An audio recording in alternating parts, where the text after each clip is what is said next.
Deus nosso Pai, nós te louvamos, Senhor, porque é tão bom estar em tua casa, reunidos como irmãos, para engrandecer o teu santo nome. Nós te louvamos porque o Senhor é digno de ser louvado, porque o Senhor criou todas as coisas por meio da tua palavra, mas em especial o Senhor nos criou por meio das suas mãos. Não apenas isso, mas o Senhor nos salvou, nos libertou das trevas, nos comprou com precioso sangue, nos concedeu graça e misericórdia, e hoje nós podemos ser chamados de teus filhos. Por isso nós te louvamos. Te louvamos pela esperança da vida eterna, a esperança de passar toda a eternidade na presença de Deus em louvor e adoração ao teu santo nome. Nós temos todas essas certezas por meio da tua palavra, que é o que nos ilumina e nos traz a verdade. E nós te pedimos, Senhor, que tu nos santifique na verdade, que nos santifique na tua palavra, que é a verdade. Nos ajude, Deus, nesse momento, a sermos conformados à imagem de Jesus Cristo e a compreendermos um pouco mais da tua vontade para a nossa vida. Porque nós queremos viver neste mundo de acordo com a tua vontade, de acordo com o teu agrado. Queremos viver para a tua glória, Senhor. Fala conosco, queremos ouvir a tua voz. A tua palavra é o nosso alimento. Estamos sedentos e famintos de ti. Essa é a nossa oração, em nome de Jesus. Amém. Imagine que nós temos em nosso mundo um grande pregador, um grande evangelista, que tem feito um excelente trabalho de espalhar o evangelho e, pela graça de Deus, muitas pessoas estão se convertendo ao Senhor Jesus Cristo, muitas igrejas estão se formando e os irmãos estão sendo abençoados, edificados. Todo o povo de Deus ama essa pessoa, esse pregador do evangelho.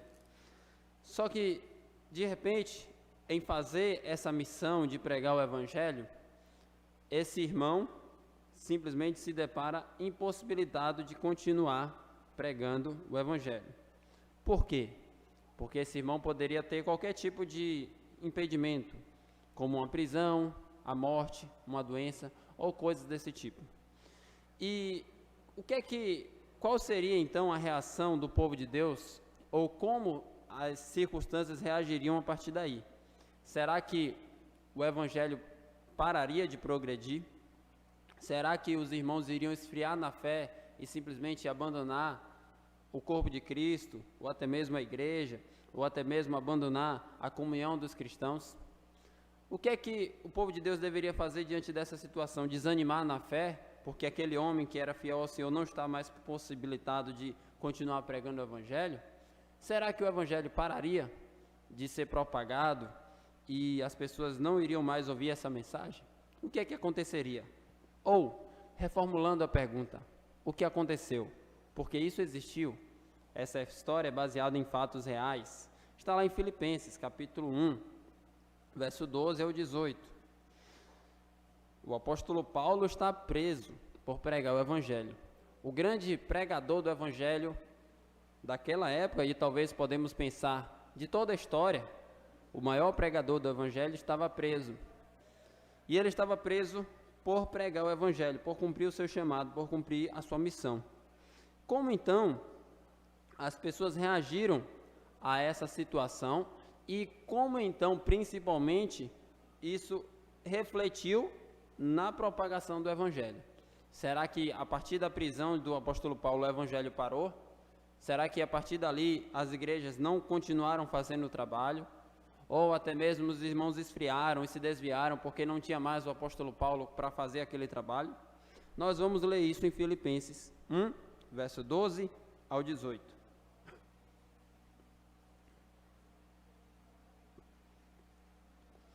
Diz assim: Quero ainda, irmãos, cientificar-vos de que as coisas que me aconteceram têm antes contribuído para o progresso do evangelho, de maneira que as minhas cadeias em Cristo se tornaram conhecidas de toda a guarda pretoriana e de todos os demais. E a maioria dos irmãos estimulados no Senhor, por minhas algemas, ousam falar com mais desassombro a palavra de Deus. Alguns, efetivamente, proclamam a Cristo por inveja e porfia. Outros, porém, o fazem de boa vontade. Estes por amor, sabendo que estou incumbido da defesa do evangelho. Aqueles, contudo, pregam a Cristo por discórdia, insinceramente, julgando suscitar tribulação às minhas cadeias. Todavia, que importa? Uma vez que, de qualquer modo, Cristo está sendo pregado, quer por pretexto, quer por verdade, também com isso me regozijo, sim, sempre me regozijarei. Amém. Que Deus fale conosco por meio da sua palavra. Hoje nós vamos meditar do 12 ao 18. E o cenário que eu descrevi é um pouco dessa situação que nós acabamos de ler. Paulo era o grande pregador do Evangelho. Não apenas naquela época, mas de toda a história. Paulo foi a pessoa que pregou, fez missões, plantou igrejas, abençoou igrejas, edificou irmãos, e por meio do seu ministério, muitas vidas foram salvas, muitas pessoas conheceram Jesus, muitas pessoas foram edificadas. Só que esse grande missionário estava preso, e ele estava preso por quê? Eu já falei, por pregar o Evangelho, por ser fiel à sua missão, por ser fiel à sua vocação. Vale a pena aqui dizer que coisas ruins não acontecem somente quando estamos fazendo coisas erradas, mas até mesmo quando estamos fazendo certo. Paulo estava fazendo certo. Pregar o Evangelho é uma coisa boa, sim, correta, porém, ele foi preso por pregar o Evangelho. Isso não o abateu, isso não o desanimou. Inclusive, nós lemos em Atos 9, do 15 ao 16, que esse já era o chamado dele. Desde a sua conversão, Jesus falou isso. Atos 9, 15 e 16.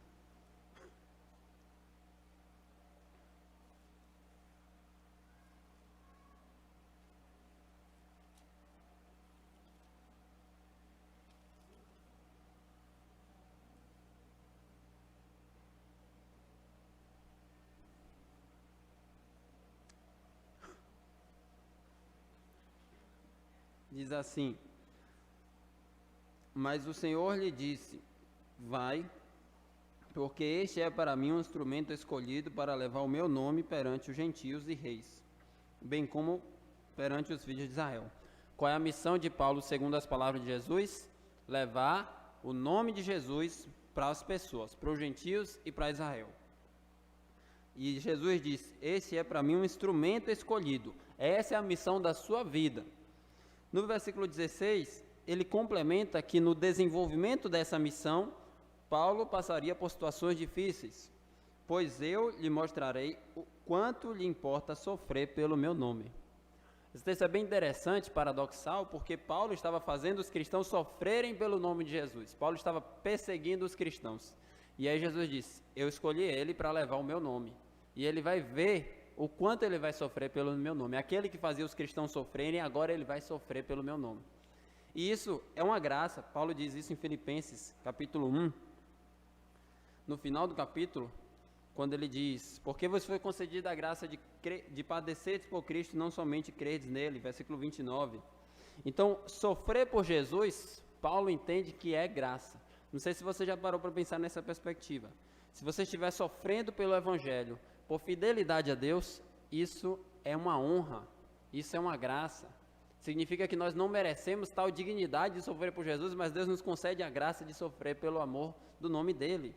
E Paulo encara as coisas dessa forma. Veja, ele não está numa situação confortável, ele está preso, está desconfortável, se alimentando mal, com frio, mas ele está lá, crendo e feliz que aquele sofrimento que ele passa pelo nome de Jesus é graça. E ele continua no nosso texto de Filipenses 1, verso 12, ele está trazendo notícia para aqueles irmãos.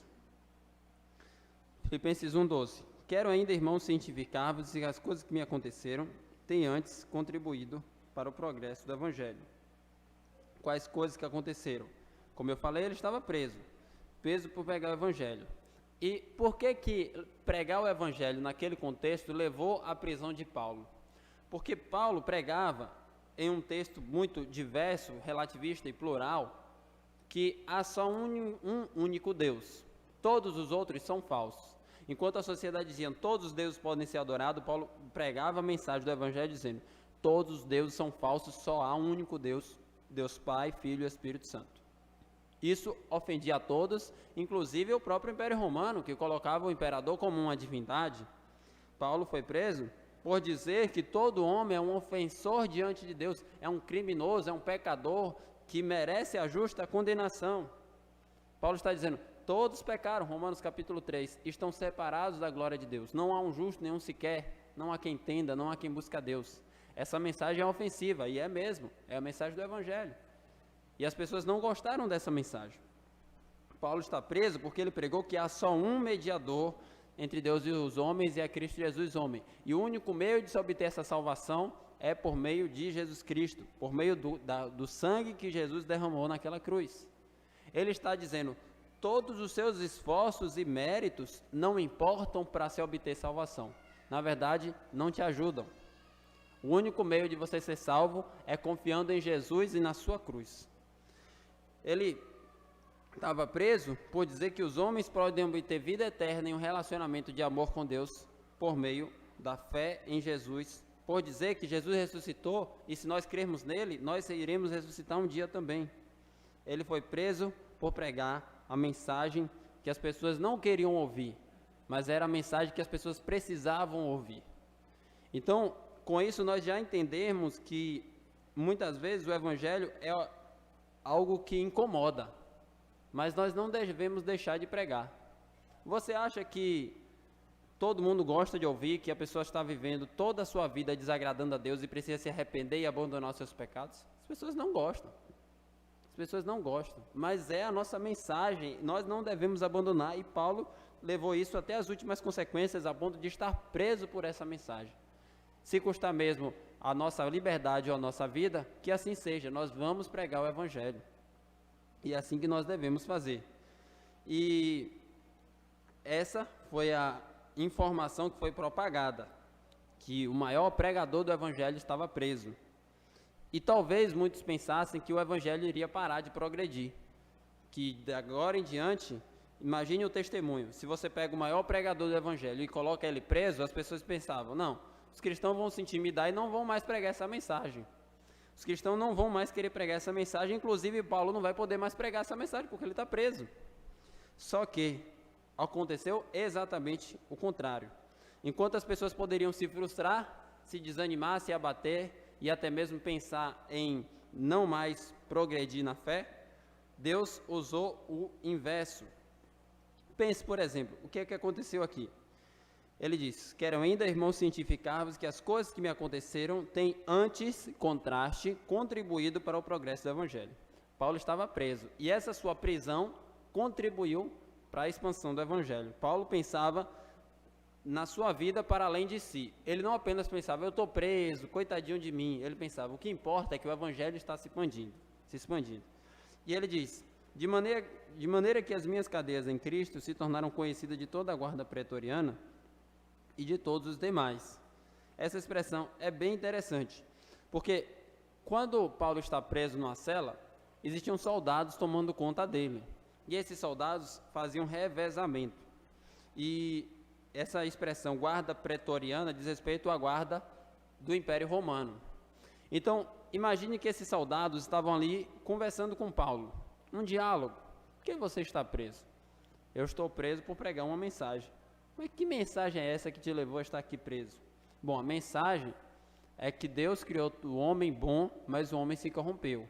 E o homem deu as costas para Deus, está em rebeldia, e todos os homens pecaram, estão passíveis de juízo, de condenação diante do Senhor. A mensagem é que o homem precisa se arrepender urgentemente, se voltar para o seu Criador, em fé e arrependimento. A mensagem é que Deus enviou seu Filho ao mundo para oferecer o sacrifício em favor do homem que não pode pagar pelos seus pecados. E quem crê em Jesus pode ser salvo. Desse modo, a pessoa que deposita fé em Jesus será ressuscitada e terá a vida eterna. E em um simples diálogo, Paulo explicando ali as suas razões de estar preso, pela graça de Deus, essas pessoas iam se convertendo. Isso é bem interessante, porque se você ver em Filipenses, capítulo 4, versículo 21 e 22, Paulo fala sobre os funcionários do Império Romano que se converteram e se transformaram em irmãos. Filipenses 4, 21 e 22. Saudai cada um dos santos que em Cristo Jesus. Os irmãos que se acham comigo vos saúdam. Todos os santos vos saúdam. especialmente os da casa de César. A casa de César é o Império Romano. Então ele está dizendo, esses funcionários aqui da casa de César, pela graça eu preguei o evangelho e eles se converteram. Isso é muito significativo porque a prisão de Paulo não gerou um impedimento para o evangelho se expandir. Ao contrário, ele diz, antes se tornou conhecida de toda a guarda pretoriana. O evangelho se espalhou. Então, aquelas pessoas que estavam ali fazendo a vigilância de Paulo, levando a comida de Paulo, qualquer tipo de pessoa que estivesse em contato com Paulo, ele pregava o evangelho. Era como se ele encarasse a vida para pregar o evangelho. Estando livre ou estando preso, ele iria pregar o evangelho, foi isso que ele fez. E pela graça de Deus, pessoas se converteram assim. O evangelho continuou se expandindo. Veja, o evangelho não depende de Paulo, depende de Deus. E vai além, ainda que Paulo não possa continuar. O evangelho não está preso em cadeias, ele falou isso para Timóteo. Paulo diz, mas a palavra de Deus não está algemada, 2 Timóteo 2,9. Então, esse evangelho é esse evangelho que se espalha, dependendo tão somente da vontade do Senhor. E com esse comportamento de pregar o evangelho, Paulo nos ensina que nós devemos aproveitar as ocasiões em qualquer circunstância para pregar a mensagem mais importante que as pessoas precisam ouvir. Quer seja numa prisão, no hospital, quer seja no seu trabalho, em um ponto de ônibus, em um ônibus, em qualquer circunstância. De todas as coisas que a pessoa pode ouvir, o mais importante é o evangelho, porque é o que transforma a vida dela para toda a eternidade. E Paulo entendia isso e praticava. Ele olhava para o guarda que estava vigiando ele, não apenas como um guarda, mas como uma pessoa que precisa ouvir o evangelho. Ele pregou o evangelho e pela graça de Deus essas pessoas se converteram. Então nós devemos aproveitar todas as oportunidades para pregar o evangelho, porque devemos olhar para as pessoas, como a Bíblia fala, como pessoas que carecem da glória de Deus, precisam dessa reconciliação com o Senhor. Desejamos ardentemente ver as pessoas se prostrando aos pés de Jesus e reconhecendo que Ele é o Senhor. Esse deve ser o nosso sentimento, bem como era do apóstolo Paulo. Então, nós vemos aqui que dentro desse comportamento de Paulo, de pregar o evangelho, as pessoas se converteram, só que teve mais alguns motivos que levou o evangelho a se espalhar. Como Paulo bem coloca, talvez o evangelho poderia parar, mas não parou. Ele usa um contraste. Tem antes contribuído para o progresso do evangelho. Então, quais são esses motivos? Primeiro, ele está pregando o evangelho mesmo estando preso. Segundo, versículo 13, ele diz, de maneira que as minhas cadeias em Cristo se tornaram conhecidas de toda a guarda pretoriana e de todos os demais. Então, todo mundo conheceu as cadeias de Paulo. Todo mundo soube dessa notícia. Paulo está preso. Isso foi uma notícia que causou um estremecimento, tanto no meio evangélico, entre aspas, no meio cristão, quanto no meio das pessoas que não conhecem Jesus. Até nos guardas. Ouviram falar de um certo prisioneiro. O pregador, o apóstolo Paulo, está aí. Então era um prisioneiro célebre, ilustre. No versículo 14, ele mostra dois grupos, a partir do 14, que contribuíram também para o progresso do evangelho. A primeira pessoa foi o próprio apóstolo Paulo, mesmo estando preso. No verso 14 ele diz, e a maioria dos irmãos, estimulados no Senhor por minhas algemas, ousam falar com mais desassombro a palavra de Deus. Então esse aqui é o tópico. Veja, Paulo está preso, as pessoas não se intimidaram, as pessoas não se acanharam, as pessoas não pensaram, bom, eu vou parar de pregar para eu não ficar preso também. Se aconteceu isso com ele, pode acontecer comigo. Não, eles começaram a pregar com mais ousadia. O pensamento foi justamente o contrário. Se Paulo pregou o evangelho, até mesmo custando a sua liberdade, eu vou pregar essa mensagem, porque essa mensagem é digna de ser pregada. E ele vai falar de dois grupos de pessoas dentro dessa categoria. A maioria dos irmãos, estimulados no Senhor por minhas algemas, a prisão dele, ousam falar com mais desassombro, com mais intrepidez, com mais ousadia, a palavra de Deus. Então, dentro dessa categoria, nós temos dois subgrupos. Primeiro, versículo 15. Alguns, efetivamente, proclamam a Cristo por inveja e porfia. Segundo grupo, outros, porém, o fazem de boa vontade. Então, nós vamos ver esses dois grupos aqui que pregavam o evangelho. Então, primeiro, ele diz, Alguns pregam a Cristo por inveja e porfia, outros fazem de boa vontade, estes por amor, sabendo que estou incumbido da defesa do Evangelho, aqueles, contudo, pregam a Cristo por discórdia, insinceramente, julgando suscitar tribulação às minhas cadeias. Então, o primeiro grupo nós vamos considerar o grupo como que tem boas motivações.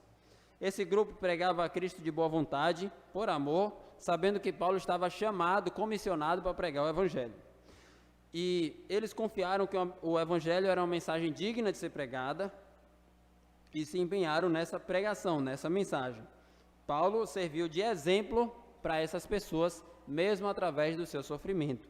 O segundo grupo não é um segundo grupo tão positivo. O segundo grupo é o grupo dos irmãos também, crentes em Cristo Jesus. Ele diz, a maioria dos irmãos estimulados no Senhor, e depois ele vai dizer, alguns e outros. Então, o segundo grupo é o grupo que pregava a Cristo por inveja de Paulo. É estranho, mas é o que está aqui. Contenda, discórdia, não em unidade na igreja, mas nem no propósito de exaltar Cristo, insinceramente por motivos egoístas e julgando que dessa forma Paulo ficaria mais triste. Como assim? Como é que a gente pode entender essa expressão? Primeiro, vale a pena destacar que a mensagem que eles pregavam era uma mensagem verdadeira. Estou falando isso porque eu já ouvi assim, sobre falsas mensagens. As pessoas dizendo, muitas pessoas pregando falsas mensagens por aí, falsos profetas, aí as pessoas usam esse texto para dizer assim, não, mas se está pregando a Cristo, não importa. Não, o texto que não está dizendo isso. A mensagem que eles pregavam era a mensagem do Evangelho verdadeiro. Porém, eles pregavam a mensagem do Evangelho verdadeiro com as motivações erradas.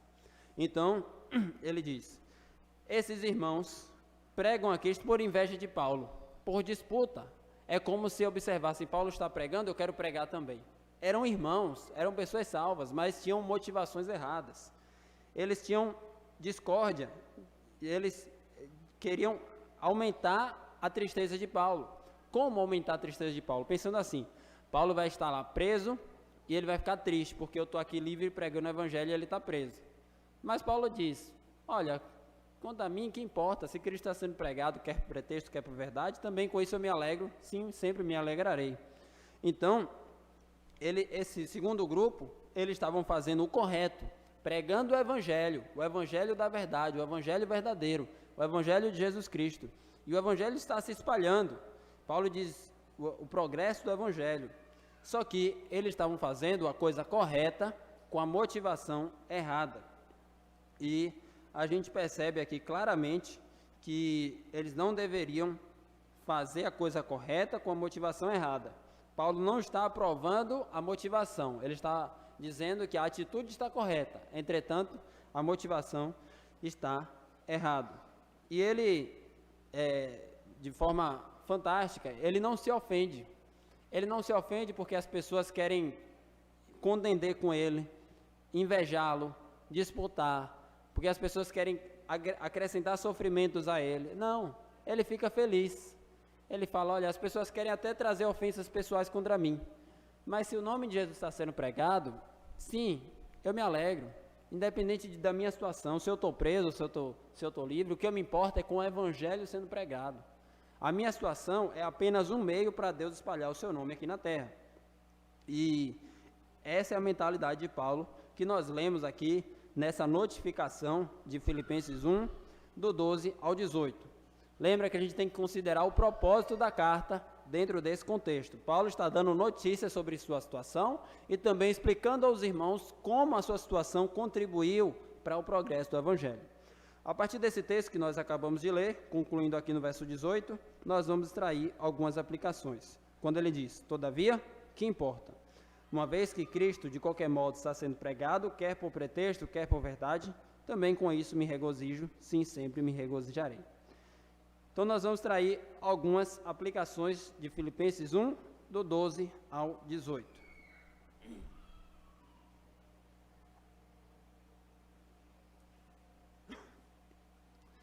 Primeira aplicação. Perdão. O Evangelho não depende de Paulo. O Evangelho depende do Senhor, tão somente do Senhor. Com isso nós entendemos que o Evangelho não depende de ser humano. Aqui nessa igreja, por exemplo, O evangelho não depende do fundador, que nem está aqui. Não depende do pastor Israel, do pastor Danilo, do pastor William. O evangelho depende do Senhor. O evangelho continuará progredindo independente das pessoas que estão à frente do trabalho. Se é Paulo, se é Pedro, se é João, eles já morreram. Paulo já morreu, Paulo estava preso, mas o evangelho continua, meus irmãos. Isso é muito confortador e maravilhoso para nós, porque nós temos a convicção que quem faz a obra é Deus, independente dos homens fracos e frágeis, miseráveis pecadores, como nós. Então nós dependemos e temos a nossa esperança tão somente no Senhor.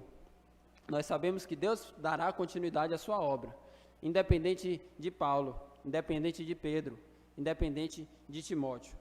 Então, a nossa fé, como nós cantamos aqui, está em Jesus, olhando firmemente para Jesus, o autor e consumador da nossa fé. Eu estou falando isso, alguém pode pensar, o pastor está falando isso é porque ele quer sair. Não, não é porque eu quero sair, eu quero ficar. Mas o meu ponto aqui é, o nosso foco deve estar sempre em Jesus. Jamais no pastor, no diácono, no líder, no irmão ou em qualquer pessoa. Nossos olhos devem estar sempre em Jesus. A nossa fé não depende de qualquer pessoa, senão o nosso Senhor Jesus Cristo que nos salvou. E por isso nós não devemos desanimar. Independente do pastor, independente do diácono, independente do líder, do irmão, do amigo, independente das pessoas, nós dependemos tão somente do Senhor. O evangelho continuará avançando, porque não depende de mim, não depende de você, depende de Deus. Então nós temos essa certeza e essa convicção. O reino de Deus depende dele. Como nós já falamos aqui na igreja, a frase de Jesus, a seara é grande e são poucos trabalhadores, rogai ao Senhor da seara para que envie trabalhadores. Então, quem é o Senhor da seara? Jesus, o próprio Deus. E ele vai enviar pessoas para dar continuidade à sua obra, para avançar, porque nós dependemos dele, a nossa esperança está nele, a nossa segurança está nele, os nossos olhos devem estar fixos no Senhor, não em ninguém, mas em Cristo Jesus, o nosso Salvador. Uma segunda aplicação que nós traímos desse texto, e muito importante, devemos fazer a coisa certa com a motivação correta. Tem pessoas, como esses irmãos, que fazem a coisa certa. Pregar o evangelho é uma coisa correta, não apenas correta, mas é um mandamento de Jesus. Ide, fazer discípulos, pregai o evangelho a toda criatura. Então nós devemos fazer a coisa certa, só que sempre nos questionar, por que você faz o que faz? Você já parou para pensar nisso? Imagine, por exemplo, que eu estou aqui pregando, fazendo a obra de Deus, mas no íntimo do meu coração há soberba. Isso agradaria a Deus? Com certeza não. Ainda que as pessoas se convertam ou sejam edificadas. Paulo diz aqui que o evangelho está sendo pregado, mas Deus quer não apenas as nossas ações, mas bem como as nossas motivações. E é por isso que o salmista ora, sonda-me, ó Deus, e vê se há em mim algum caminho mau. Porque ele tem consciência que o nosso coração é enganoso e desesperadamente corrupto. E nós podemos fazer coisas corretas, que externamente estão de acordo com a vontade de Deus, mas devemos sempre estar avaliando o nosso próprio coração, para que não sejamos desaprovados por Deus. Podemos pregar a Cristo pelas motivações erradas. Podemos servir na igreja ou fazer qualquer outra coisa pelas motivações erradas. Então devemos sempre considerar diante de Deus que Deus nos ajude a fazer as coisas certas pelas motivações corretas. E podemos lembrar de Mateus capítulo 6. Abra comigo, por favor, onde o Senhor Jesus tratou desse tema.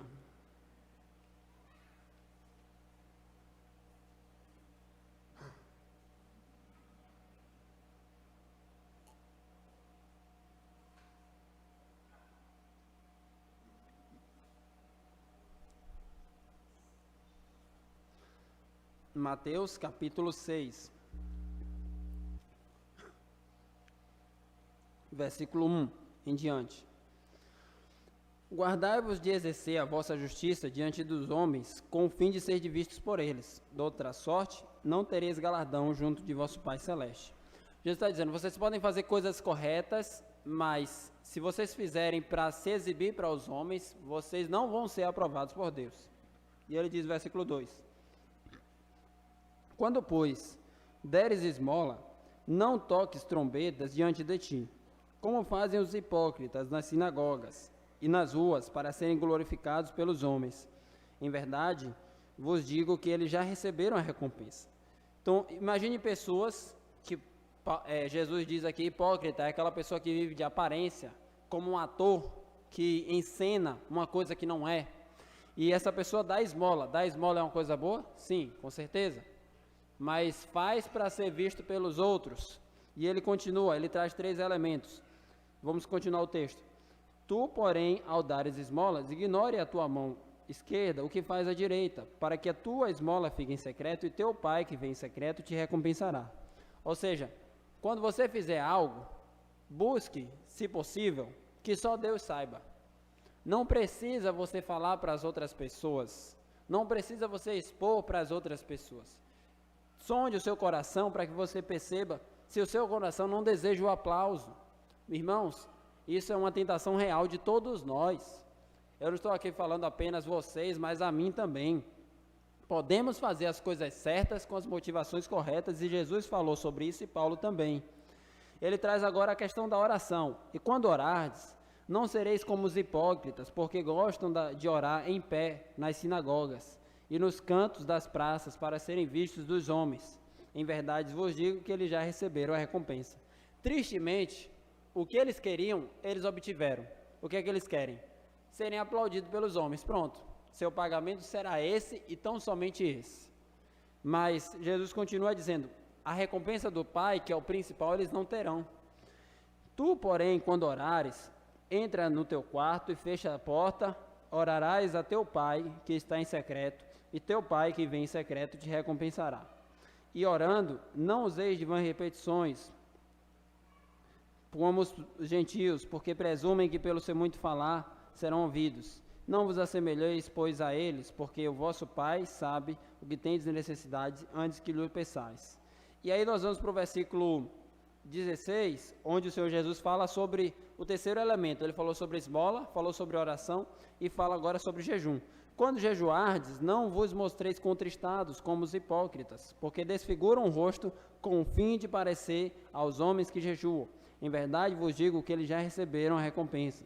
Tu, porém, quando jejuardes, unge a cabeça, lava o rosto, com o fim de não parecer aos homens que jejuas, e sim ao teu Pai que vem em secreto, e teu Pai que vem em secreto te recompensará. Então, basicamente, a partir desses 3 elementos que nós podemos aplicar, tudo é, faça o certo com a motivação correta.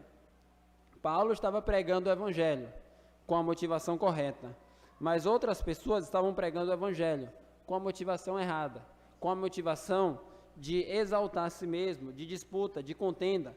E nós, como eu disse, podemos fazer qualquer coisa com a motivação errada. Então não basta apenas você considerar que o que você faz é certo. Você tem que considerar as suas motivações também. Então, nós devemos entender que toda a nossa vida é para a glória de Deus, inclusive o nosso coração, a nossa intenção. Se você faz algo que não é para a glória de Deus, centrado em Deus e tão somente para Ele, isso em si já desmancha toda a sua obra como um castelo de cartas, como um castelo de areia. Isso em si já desfaz todo o seu trabalho. Imagine que você prega o Evangelho em todo mundo, mas por inveja, contenda, como Paulo fala aqui. Não há valor na sua obra, ainda que a sua obra propague o Evangelho, isso não agrada ao Senhor. Eu digo não agrada ao Senhor porque Deus não quer apenas as suas mãos, mas Deus quer também o seu coração. E a suma disso está em 1 Coríntios 10, 31. Portanto, quer comais, quer bebais, façais isto ou qualquer outra coisa, façais tudo para a glória de Deus. Se você entende que isso é uma tentação real na vida de cada um de nós, em todas as suas ações você vai considerar a sua motivação. Com a seguinte pergunta: por que você faz o que faz? Ou, por que eu estou fazendo isso? Será que eu estou interessado em promover o nome de Deus ou o meu? E quando você considerar essa questão, lembre-se que, ainda que você ouça a resposta que é o nome de Deus, seu coração é enganoso e desesperadamente corrupto, então entregue ao Senhor, dizendo: Senhor, sonda o meu coração, se houver algo que te desagrada, então que o Senhor me descortine para que eu abandone esse pecado. E que tudo que nós façamos seja inteiramente para a glória de Deus. A nossa próxima aplicação, a partir de Filipenses 1, 12 ao 18. O que é que nós aprendemos através do exemplo do apóstolo Paulo? Pregue o Evangelho. Pregue o Evangelho. Isso não é opcional. Não é algo para alguns cristãos. É algo para todo cristão. Se o cristão não pregar, quem é que vai pregar? É quem não é cristão? Não, é sua responsabilidade, é minha, é nossa. Nós devemos pregar o Evangelho. Pregar o Evangelho é para o pastor, é para o diácono. Não, é todos nós, para mim e para você, todos nós temos essa missão. Onde Deus te colocou, você deve pregar o Evangelho. E eu falo isso dentro desse contexto que nós lemos, significa que nós devemos pregar o Evangelho mesmo em situações desfavoráveis. Quando pregar o Evangelho implicar em ser preso, você então deve pregar o Evangelho também. Não deve retroceder. Se alguém te ameaçar, olha, se você pregar o Evangelho eu vou te prender. E o que é que você faz? Prega o Evangelho para aquela pessoa. Se ela te prender, você prega o Evangelho para quem está lá no cárcere com você. E o que é que fizerem com você, você prega o Evangelho. Essa é a sua missão. Não importa se as pessoas vão se desagradar, o Evangelho é a nossa mensagem. Não importa que vão passar leis para proibir o Evangelho, ou o que quer que seja, nós vamos pregar o Evangelho. Antes importa obedecer a Deus do que aos homens. Pedro e João foram proibidos de pregar o Evangelho, e eles responderam isso: você pode proibir, você pode fazer o que for. Açoitaram eles, disseram: estamos açoitando vocês e não queremos que vocês preguem mais essa mensagem. Eles disseram: olha, vocês podem falar aí o que for, podem nos ameaçar novamente, mas eu vou pregar o Evangelho. Não importa o que vocês vão fazer conosco, não podemos deixar de falar do que nós temos visto. E eles estavam convictos nessa mensagem, e nós devemos ter a mesma convicção. A igreja primitiva avançou na pregação do Evangelho mediante a perseguição. Muitas vezes o povo de Deus sofre para que o Evangelho se espalhe também, como foi com o apóstolo Paulo. Eu não estou dizendo que todo sofrimento tem esse objetivo, eu estou dizendo que pode ser com esse objetivo. Então nós devemos aproveitar toda ocasião para pregar o Evangelho. Um certo servo de Deus do passado disse: o sangue dos mártires é a semente da igreja. Não sei se você já ouviu essa frase, mas pode memorizar. Ele estava dizendo que quando cada mártir morria pelo Evangelho, outras pessoas testemunhavam e viam que aquela mensagem era verdadeira, tão verdadeira que as pessoas estavam morrendo por aquela mensagem. Se não fosse verdade, as pessoas iriam negar. Mas como é verdade, eu vou dar a minha vida por essa mensagem. E por isso que o sofrimento dos cristãos é uma pregação clara do Evangelho. O sangue dos mártires é a semente da igreja. E nós devemos pregar o Evangelho onde nós estamos, onde Deus nos colocar. Uma frase que eu não lembro se eu já falei aqui, mas é de Spurgeon, ele diz: todo cristão é um missionário ou é um impostor. Você é um missionário. Onde Deus te colocou, você é um missionário. Você é um missionário no seu trabalho, na sua escola, na sua faculdade, na sua vizinhança, na sua família. Você é um missionário lá. Pregue o Evangelho, essa é a sua vocação, esse é o seu chamado. Chamado no sentido de Deus te deu essa missão. Mateus capítulo 28, Marcos capítulo 16, o Senhor Jesus coloca como imperativo, é um mandamento. Se Jesus mandou e a gente desobedece, a gente está pecando, e a gente não tem o direito de desobedecer aquele que nós chamamos de Senhor. Devemos pregar o Evangelho.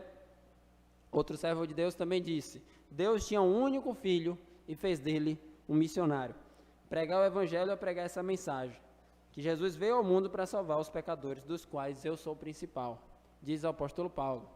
Nós devemos ter convicção dessa mensagem, meus irmãos. Nós devemos ter certeza que essa mensagem transforma vidas e entender que as pessoas precisam dessa mensagem. Você não vai apenas pregar o Evangelho para que as pessoas sejam salvas, mas principalmente para que Deus seja glorificado através da salvação, ou até mesmo que seja da rejeição. Mas você ama tanto a Deus e a sua glória que você quer ver o nome dele se espalhar. Você quer ver as pessoas se rendendo aos pés de Jesus, você quer ver as pessoas parando de pecar contra Deus. Disse, a partir da Bíblia, que nós pregamos o Evangelho para que as pessoas possam cultuar. Isso significa que as pessoas possam abandonar os seus pecados, para que as pessoas possam abandonar sua rebeldia contra o Senhor e então viver uma vida de adoração a Deus. Então nós precisamos ter isso em nossa mente. Você pega um ônibus, por exemplo. Você já pensou quantas pessoas estão indo para o inferno? E você tem a oportunidade de, individualmente, ou até mesmo coletivamente, falar a mensagem que pode transformar a vida daquelas pessoas, ou até mesmo em uma simples conversa, em em uma sala de consulta, em uma sala de espera, ou qualquer fila de banco, ou qualquer oportunidade que às vezes as pessoas mesmo buscam conversar com você. Alguma pessoa te pergunta, o ônibus já passou e ela puxa assunto com você, você tem sempre a oportunidade de pregar essa mensagem, porque essa mensagem transformou a sua vida e deve transformar outras também. Então você deve ter esse senso de urgência, de pregar o Evangelho, que é o Evangelho que transforma a vida das pessoas, é o Evangelho que traz glória ao nome de Deus. Se Jesus abandonou o seu conforto, da sua glória, do seu trono para trazer o Evangelho até nós, nós também devemos abandonar tudo aquilo que nos deixa confortáveis para levar o Evangelho para as pessoas. Porque o Evangelho, como diz Paulo, é o poder de Deus para a salvação. E Paulo estava tão convicto disso, que ele diz assim, ó, no desenvolvimento desse texto aqui, ele fala, olha, se eu ficar vivo, vai ser bom porque eu vou pregar o Evangelho. Se eu morrer, vai ser melhor ainda porque eu vou encontrar Jesus. Mas, apesar dessa dúvida, de um ou de outro lado estou constrangido, eu estou interessado em continuar aqui para pregar o Evangelho, para que mais pessoas sejam abençoadas, edificadas e sejam salvas. Então, o nosso desejo deve estar sempre para que Deus seja glorificado também através da salvação das pessoas. E quando Paulo fala isso tudo, ele resume na seguinte frase: porquanto para mim o viver é Cristo e o morrer é lucro. O que é viver para Cristo? É considerar que tudo na sua vida é um testemunho sobre quem é Jesus.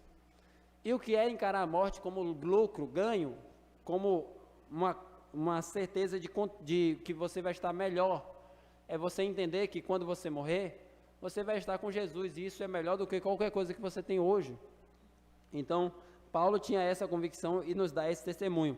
Da mesma maneira, irmãos, que a prisão de Paulo encorajou o Evangelho a ser espalhado naquela época, o meu desejo é que, através desse texto, a prisão de Paulo nos encoraje a espalhar o Evangelho hoje, em nossa época. Porque nós cremos que essa mensagem é digna de ser pregada, custando a nossa liberdade, custando a nossa vida. Se alguém te ameaçar te matar, se você não parar de pregar o Evangelho, você deve pregar o Evangelho. Porque a sua vida não vale mais do que a glória de Deus. E nós amamos tanto a Deus que queremos que as pessoas sejam salvas por meio da pregação do Evangelho. E essa, inclusive, é uma das maneiras de você tornar a sua morte de maneira que dignifica e exalta o nome do Senhor Jesus. Você morrendo e entregando a vida pela pregação do Evangelho. E a última aplicação que nós traímos desse texto: confie em Deus e alegre-se na glória dele. Nós lemos aqui que tinham irmãos buscando inveja, contenda, partidarismo, vanglória, até mesmo na pregação do Evangelho, algo muito triste. Pessoas podem fazer a coisa correta com motivação errada. Mas Paulo encara as coisas de uma diferente perspectiva. Ele não vê a sua situação como centrada nele mesmo. Ele poderia ficar simplesmente muito abatido, dizendo, poxa, eu estou preso, Deus me abandonou, eu estava sendo fiel a Deus pregando o Evangelho, mas agora eu estou aqui numa masmorra sozinho, isolado, e começar a murmurar contra Deus. Não, ele vê assim, eu estou preso, mas o Evangelho está se expandindo, e eu estou feliz, porque não me importa mais a minha situação, me importa o Evangelho. E você consegue perceber que a visão de Paulo não é centrada em si mesmo, mas é centrada em Deus e na sua glória? Então, ele comunica para nós e nos dá esse exemplo de confiar no Senhor, independente do que esteja acontecendo.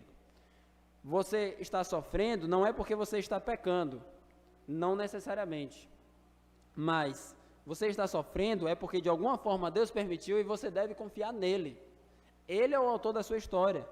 Os eventos que acontecem na sua vida não é um acaso, não simplesmente aconteceu, mas tudo isso foi escrito pelo dedo de Deus. Paulo não ficou murmurando, mas ele tinha certeza que todas as coisas acontecem de acordo com o plano de Deus. Romanos 8, 28 e 29, o texto escrito pelo próprio apóstolo Paulo. Sabemos que todas as coisas cooperam para o bem daqueles que amam a Deus, daqueles que são chamados segundo o seu propósito. Porquanto os que de antemão conheceu, também os predestinou para serem conformes à imagem do seu Filho, e a fim de que ele seja o primogênito dentre muitos irmãos. Então Deus trabalha através de todas as coisas para formar Cristo em nós. É isso que o texto está nos ensinando. Até mesmo Paulo entende através da sua prisão, através das situações difíceis que acontecem na sua vida. Então você deve entender, tudo o que acontece na sua vida é Deus trabalhando em você para que você se pareça mais com Jesus. E quando nós cremos nisso, nós devemos confiar que as coisas que nos acontecem não são ao acaso, que Deus não nos abandonou, mas que Ele é o autor da nossa história e sempre Ele é soberano, está no controle de todas as coisas. Um outro texto que Paulo fala, 2 Coríntios, capítulo 4, versículo 16. Por isso, não desanimamos, pelo contrário, mesmo que o nosso homem exterior se corrompa, está falando aqui do seu corpo, mesmo que ele seja afligido e sofra, contudo, nosso homem interior se renova de dia em dia, porque a nossa leve e momentânea tribulação produz para nós eterno peso de glória, acima de toda comparação, não atentando nós nas coisas que se veem, mas nas coisas que não se veem, porque as que se veem são temporais, e as que não se veem são eternas. Você já encarou a sua vida dentro dessa perspectiva que as coisas que nós estamos vendo são temporais, mas as coisas invisíveis são eternas? Ainda que a gente sofra, o nosso homem exterior se corrompa, o nosso homem interior se renova dia a dia, nós somos transformados, produz um eterno peso de glória. Significa que o que nós sofremos aqui não há de se comparar com o que nós teremos durante toda a eternidade. E Paulo encara a sua vida dentro dessa perspectiva. Ele não fala isso numa posição confortável, mas ele fala isso dentro de uma posição de alguém que sofre pelo Evangelho. E ele nos dá esse exemplo. Você se importa mais com a glória de Deus do que com a sua própria vida, do que com o seu próprio conforto, do que com seus próprios bens? É essa a perspectiva de Paulo. Ele confia em Deus, independente com o que acontece com ele. E ele olha tudo dentro da ótica da seguinte questão: Deus está sendo glorificado? Sim, então eu me alegro. Eu estou sofrendo? Sim. Eu estou preso. Eu posso até mesmo ser açoitado e morrer. Mas eu me alegro, porque o que mais me importa é a glória de Deus, mais do que a minha própria vida. E nós devemos encarar, irmãos, as nossas circunstâncias dentro dessa perspectiva, confiando em Deus e se alegrando nos planos dele. Outro texto, que eu vou apenas citar, mas se você quiser pode anotar. Salmo 139, versículo 16. Diz que nossos dias foram escritos por Deus antes de nós nascermos, cada um dos nossos dias escritos e determinados, quando nenhum deles ainda havia. E aí eu te faço a seguinte questão: se você pudesse escrever a sua história, como seria? Eu tenho uma certeza, seria diferente de como ela é. Talvez você tivesse mais dinheiro, talvez você tivesse mais conforto, talvez você tivesse uma saúde melhor, talvez você tivesse uma beleza melhor. Então, talvez você tivesse coisas diferentes, mas o ponto aqui é, você escreveria a sua história diferente. Apesar disso, o que nós entendemos é que, mesmo nós desejando coisas diferentes do que Deus escreveu para nós, devemos confiar nele. Confiar que o plano dele é superior ao nosso e que, independente das circunstâncias, nós devemos saber que todas as coisas cooperam para o bem daqueles que amam a Deus. Saber que Ele está no controle de todas as coisas e que diante desse cenário, diante dessas circunstâncias, o nosso coração deve estar na glória dEle. Olhando tudo sobre esse prisma, a glória de Deus está sendo manifesta, expandida, o nome do Senhor está sendo pregado, mesmo que isso me cause sofrimento e dor, vale então a pena, porque a glória de Deus vale muito mais do que a minha vida. A lição final é essa: ame mais a Deus e a sua glória mais do que tudo, porque isso é o que há de mais importante. Confie no Senhor, Ele escreveu a sua história, e ame a glória de Deus. Amém. Vamos orar ao Senhor, entregando a nossa meditação na dependência dEle, para que Ele aplique essas verdades em nosso coração.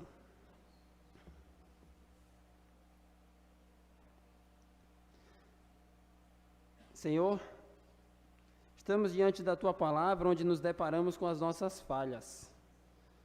Tiago diz que a Tua palavra é como um espelho, onde nós vemos as nossas imperfeições.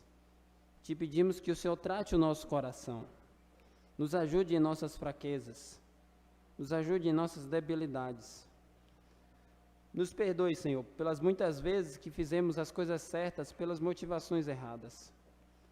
Livra-nos, Senhor, desse pecado, de tentar de alguma forma usurpar a Tua glória, ou de não estar comprometido inteiramente em fazer tudo centrado no Senhor. sonda o nosso coração e nos ajude a compreender quais são as nossas reais motivações. Diante de Ti nós expomos, somos frágeis pecadores, temos um coração que é enganoso e desesperadamente corrupto. Nos ajuda, Senhor, nós não queremos pecar contra Ti. Te pedimos também, ó Deus, que o Senhor nos ajude a confiar sempre no Senhor, sabendo que a Tua obra depende tão somente de Ti. A Sua obra não para, porque o trabalhador por excelência dela é o nosso Deus. Ainda que os homens morram, como o próprio apóstolo Paulo um dia morreu, a Sua obra continua. E por isso nossa esperança está no Senhor, a nossa segurança está em Ti. Te pedimos, Senhor, também a capacitação do Espírito Santo para pregar a mensagem do Evangelho. Essa mensagem transformou a nossa vida. Nós cremos que ela é verdade. Nós desejamos que outras pessoas sejam salvas. Te pedimos que o Senhor salve pessoas aqui agora, neste lugar, porque só o Senhor tem poder, ó Deus.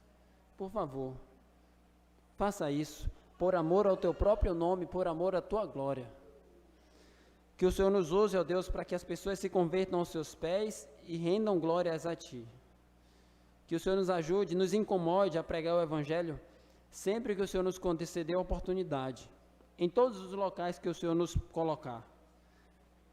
Que a nossa principal missão aqui nessa terra seja pregar quem é Jesus, por meio das nossas palavras e por meio do nosso testemunho. Nos ajuda, Senhor, porque nós dependemos de Ti. E por fim, nos ajude também, ó Deus, a confiar em Ti em meio às diversas circunstâncias da vida. A confiar em Ti, mesmo quando as circunstâncias não são favoráveis, quando nos sobrevêm sofrimentos e aflições. Nós devemos ter o coração posto em Ti e em Tua glória, sabendo que a Sua glória vale mais do que a nossa vida. E que se for para sofrer, para o Teu nome ser glorificado, que assim seja. Nos conceda o devido sentimento e contentamento para sofrer feliz para a Tua glória, ó Deus. Para que nós venhamos a ser cooperadores da expansão do Teu reino aqui nessa terra. Porque nós amamos, acima de tudo, o Teu nome e a Tua glória. Nós queremos, ó Deus, ver o Teu nome ser exaltado e glorificado em nossa vida, em nossa família, no local em que nós moramos. Nós queremos ver o Teu nome ser exaltado e glorificado em nosso país. Nós queremos ver a Tua glória, Senhor, para que o Teu nome seja exaltado acima de todas as coisas. E como diz a Tua palavra, para que o nome de Jesus se dobre todo o joelho nos céus, na terra e debaixo da terra. Toda a língua confesse que Jesus Cristo é o Senhor, para a glória de Deus Pai. Essa é a nossa oração que nós fazemos em nome de Jesus. Amém.